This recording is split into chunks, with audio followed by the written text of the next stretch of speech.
Arabian countries में, China की countries में लाऊं, हर कंपनी एक ही बात करती है कि वो इसलिए पाकिस्तान नहीं आते क्योंकि वहां पैसे मांगते हैं, करप्शन है, रिश्वत मांगते हैं।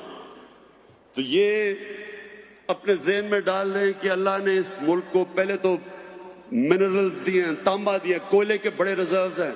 पाकिस्तान को तो कभी बिजली की कमी 100 साल तक नहीं होनी चाहिए, जितने बड़े सिर्फ कोयले के रिजर्व हैं थर के अंदर।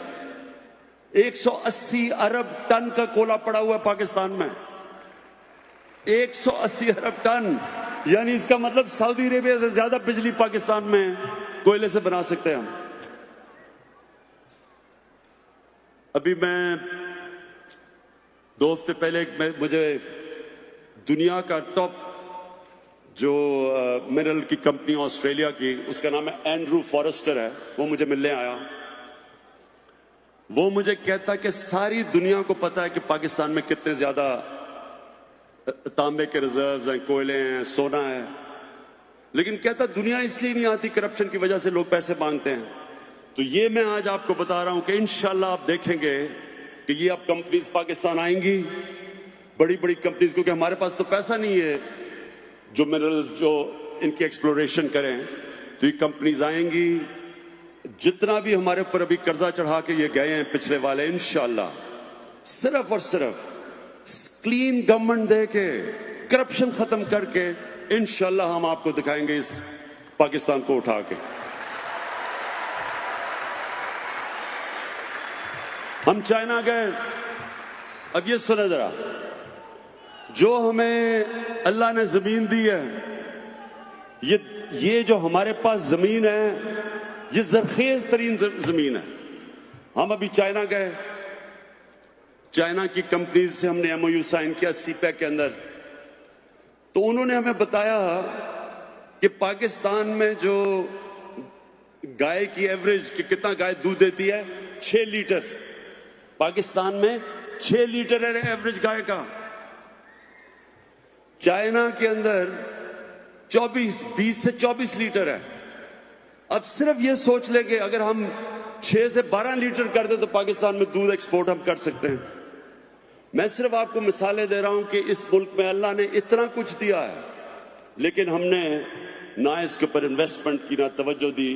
तो इंशाल्लाह जो चाइना से हमने अब साइन किए हैं कॉन्ट्रैक्ट्स सीपैक के अंदर, और जो हमारे से एमओयू साइन किए हैं, वो हमारे तो हर इशू, हर जगह टेक्नोलॉजिकल हमारे लिए मदद भी कर रहे हैं, इंडस्ट्री रीलोकेशन कर रहे हैं सीपैक के अंदर। तो इंशाल्लाह आप देखेंगे आने वाले दिनों में कि हम पाकिस्तान को हर चीज में, इंडस्ट्री में भी आप देखेंगे डेवलपमेंट। और वो जो मेरा ख्वाब है कि एक दिन बाहर से दुनिया पाकिस्तान में नौकरियां ढूंढने आएगी।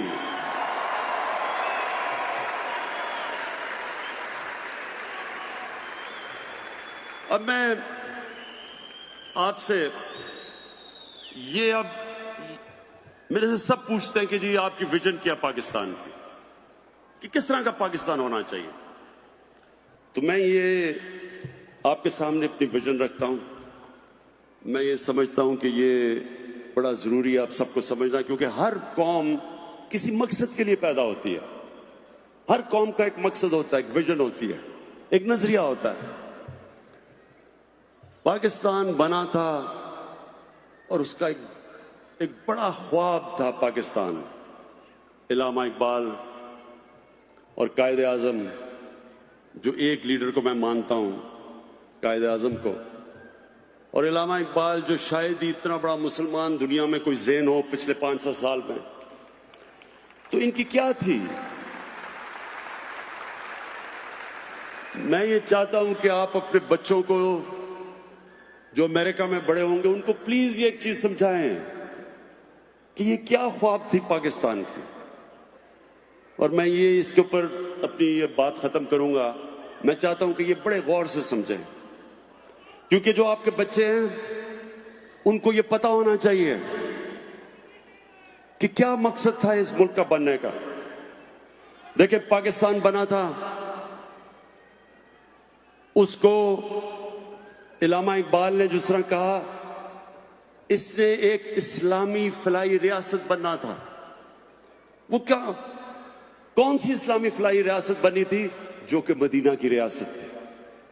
मदीना की रियासत क्या थी? कितने लोगों को पता कि मदीना की रियासत क्या थी?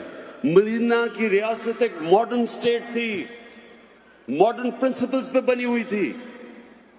वो जो कुरान शरीफ के अंदर अल्लाह ने हमें कहा है कि नबी सल्लल्लाहु अलैहि वसल्लम की सुन्नत पे चलो, उनके रास्ते पे चलो, उनकी शरिया पे चलो, उनकी शरिया मदीना की रियासत थी।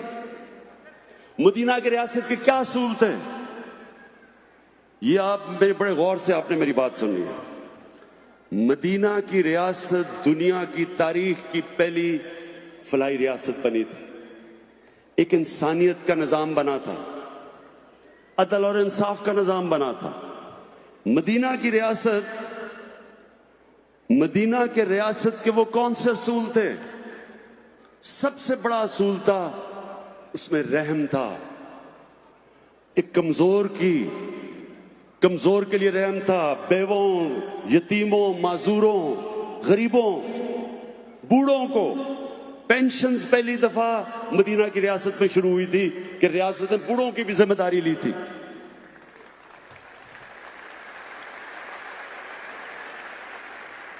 पैसे नहीं थे, वो गरीब थे। उनके साथ दो सुपर पावर्स थी, पर्शियन एम्पायर और रोमन एम्पायर। पैसा तो उनके पास था, वहां अमीर अमीर था, गरीब गरीब था। इनके पास तो पैसा भी नहीं था।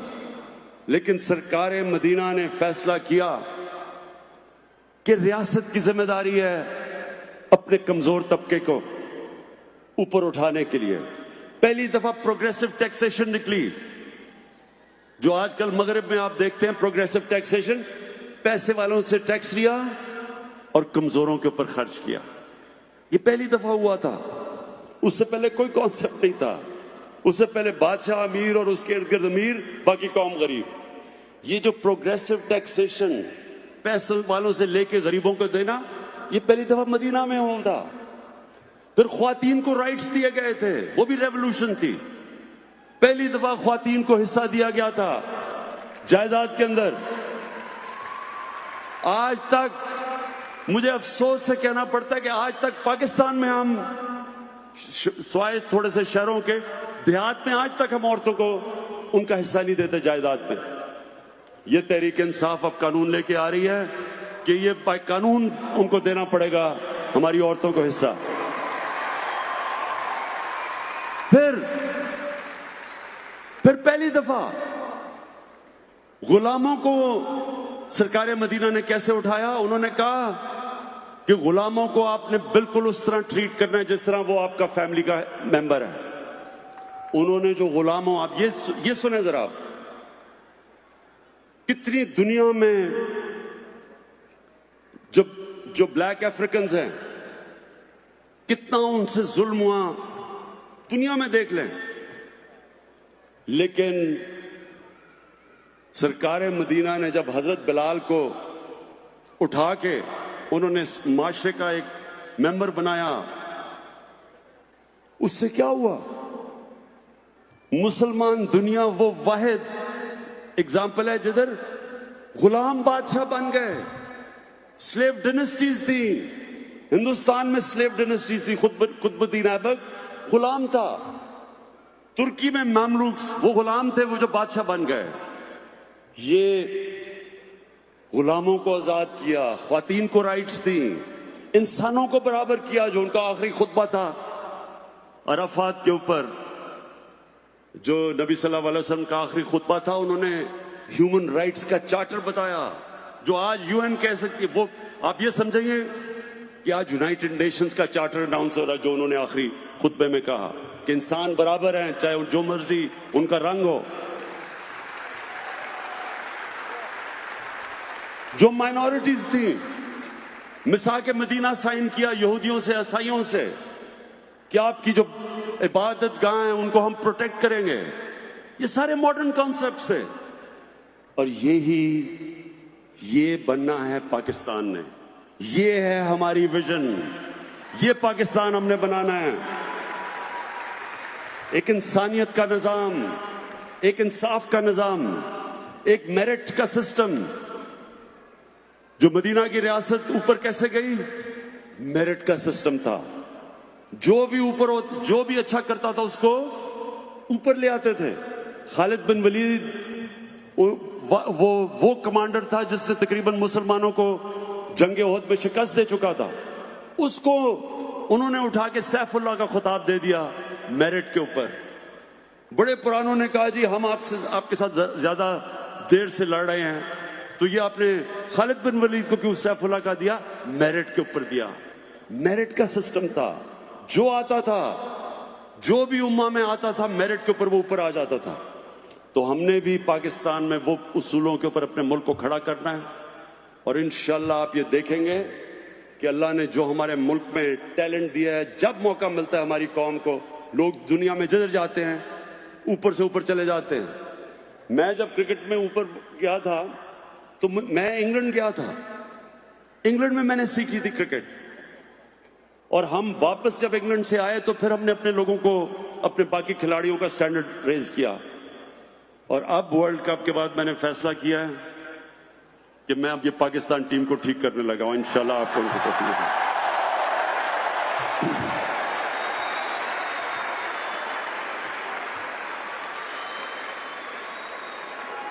काफी मायूसियां हो चुकी हैं।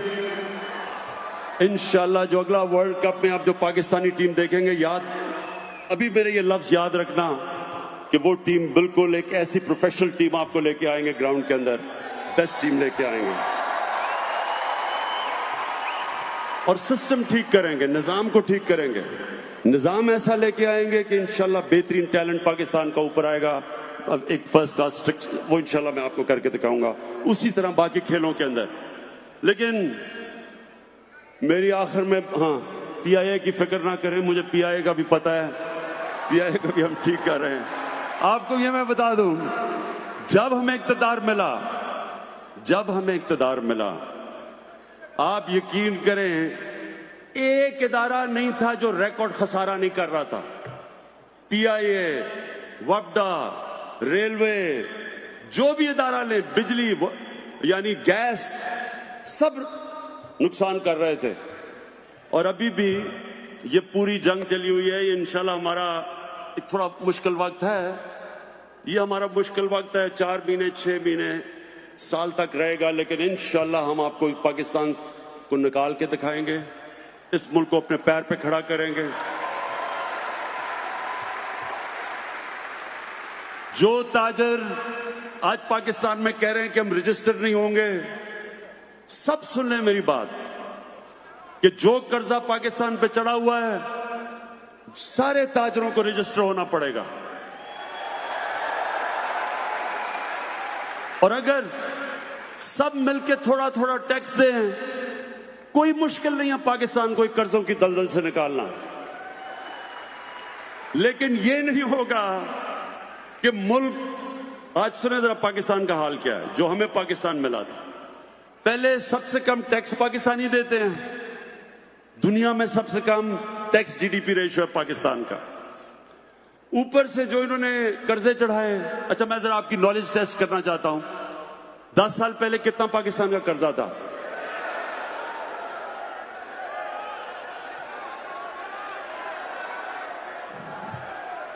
$6,000 अरब रुपया 10 साल पहले पाकिस्तान का कर्जा था।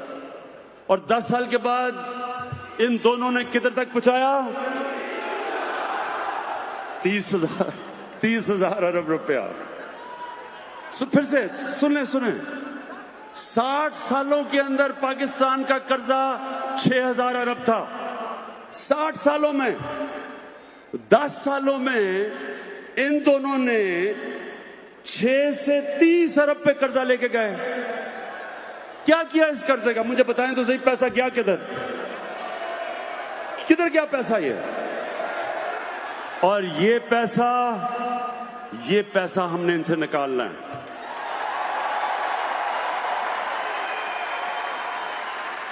मैं फिर से इनको कहना चाहता हूं, जो मर्जी आपने कर्ज ना करें, सब इकट्ठे हो जाते हैं जी जमहूरियत बचाने के लिए, अपने पैसे बचाने के लिए सब इकट्ठे हो जाते हैं। आप इकट्ठे हो जाएं, आपने धरना करना है, मैं आपको कंटेनर दूंगा, उसमें धरना भी कर लें। आपने जलसे जुलूस करने हैं, वो कीमे के नान के बगैर आपके लोग नहीं निकलते।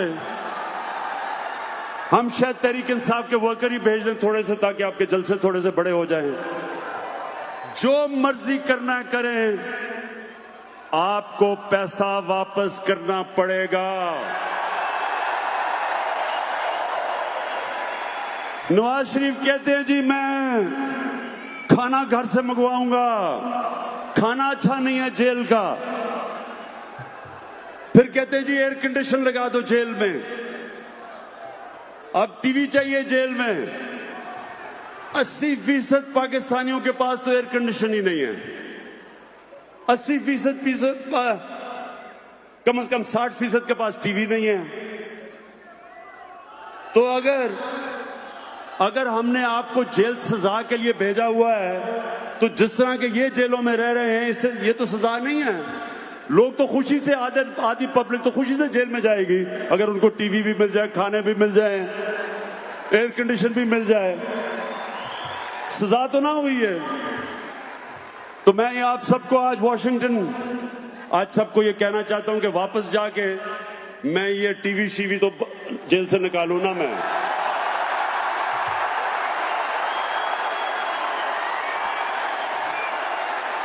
एयर कंडीशन भी निकालें जेल से।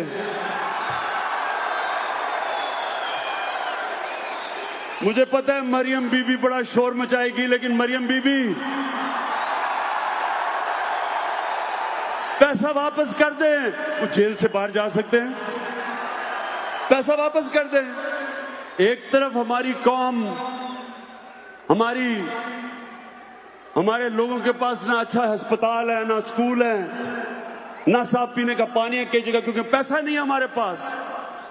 और दूसरी तरफ आप जेल में फैसिलिटीज इसलिए, और आसिफ जरदारी दूसरे जेल में है। जरदारी का भी मैं देख रहा हूं, वो जेल में जाता है, अस्पताल चला जाता है, सारा टाइम अस्पताल में गुजार लेता है।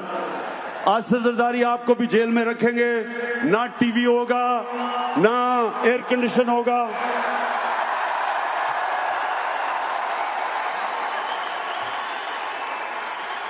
बड़ा आसान है जेल से निकलना।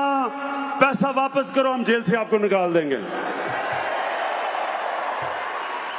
अच्छा, और एक और, अब खाकान अब्बासी बार बार तकरीरें कर रहे थे कि मुझे जेल में डालो, अगर मैंने कुछ गलत किया जेल में डाल दिया अब हमने उसे। अच्छा, मौलाना फजल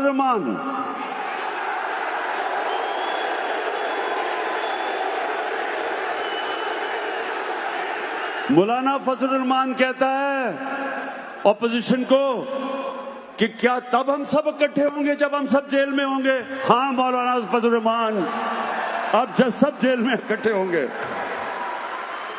देखे पाकिस्तानियों, ये है तब्दीली।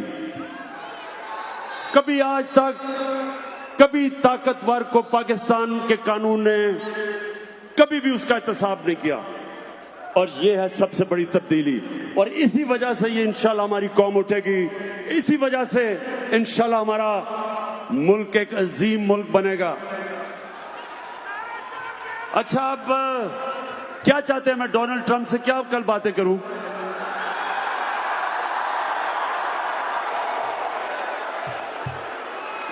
मैं पर्चियां लाया हूं जेब में, मैं पर्चियों से पढ़ूंगा बैठ के।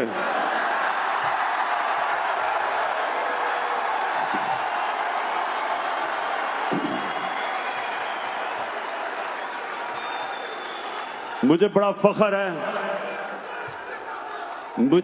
फख्र है इस चीज पे कि मैं पहले दिन से कह रहा था कि अफगानिस्तान में कोई मिलिट्री सॉल्यूशन नहीं है। मैं बार बार कहता रहा कि जंग से मसला नहीं हल होने लगा। मुझे हर किस्म की मुझे बुरा भला कहा गया, दहशतगर्द कहा गया, तालिबान खान कहा गया, पता नहीं क्या क्या कहा गया, लेकिन अल्लाह अल हक है, सच का खुदा है। आज सारी दुनिया कह रही है कि अफगानिस्तान में मिलिट्री सोल्यूशन नहीं, तो इंशाल्लाह मैं आपका केस रखूंगा डोनाल्ड ट्रंप के सामने। आपको बिल्कुल इंशाल्लाह शर्मिंदा नहीं होने दूंगा। और एक आखिरी, जब बेईमान किया नुकसान भुला कर आतिफत, कायद का था फरमान है पाकिस्तान भला ही मुमलिकत। हुए लीडर जब बेईमान किया नुकसान भुला कर आतिफत। अब लोग नहीं नादान, अब लोग नहीं नादान, गए सब जान कहे इमरान खान। अब होगी जो निगरान ये नस्ल जवान बढ़ेगा पाकिस्तान। दिल में होनी इंसाफ तो हो इंसाफ कहे इमरान खान। जो चली है अब तहरीक के होगा ठीक प्यारा पाकिस्तान। अच्छा बस। अच्छा, मैं आखिरी चीज, मैंने जब 23 साल पहले पॉलिटिक्स में आया था, मैंने एक चीज कही थी, वो मैं आज उस पर अपनी तकरीर खत्म करता हूं। पाकिस्तानियों, 23 साल पहले मैंने एक चीज कही थी, मैं उस पर अपनी बात खत्म करता हूं, और वो ये था कि ना आज तक मैं कभी किसी के सामने झुका हूं,